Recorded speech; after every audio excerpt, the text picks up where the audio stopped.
Hi friends, வணக்கம். இன்றைக்கி மணக்க சாம்பார் சாதம் செய்கிறது எப்படின்னு பார்க்கலாம். நான் இன்றைக்கி என்கிட்ட இருந்த காய்கறியை எடுத்திருக்கேன். கேபேஜ், முருங்கைக்காய், கத்திரிக்காய், பீன்ஸ், கேரட், சக்கரவள்ளிக்கிழங்கு, அவ்வளோதான். இன்றைக்கி வெங்காயம் சேர்க்கல. நீங்கள் வெங்காயம் சேர்த்திங்கன்னா இன்னும் சூப்பராக இருக்கும். அதுவும் இல்லாமல் சாம்பார் வெங்காயம் இருந்தால் நல்லாயிருக்கும்.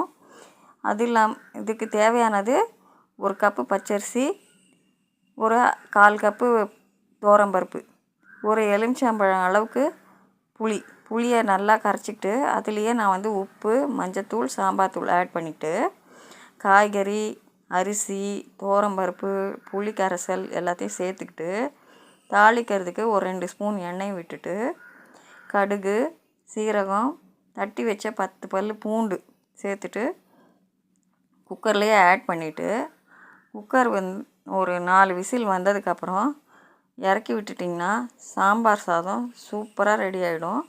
சாம்பார் சாதத்துக்கு சைடிஷ் பார்த்திங்கன்னா உங்களுக்கு அப்பளம், வத்தல், இல்லாட்டி உருளைக்கிழங்கு பொடி ஃப்ரை, இல்லாட்டி வாழைக்காய் ஃப்ரை, இதெல்லாம் சூப்பராக இருக்கும். ஒரு தடவை இது மாதிரி செஞ்சு பார்த்துட்டு எனக்கு கமெண்டில் சொல்லுங்கள்.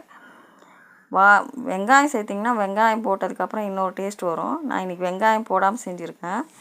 இது கூட மேலே குக்கர் இறக்கும்போது ஒரு 4 ஸ்பூன் நெய் விட்டிங்கன்னா இன்னும் சூப்பராக இருக்கும். தேங்க்யூ.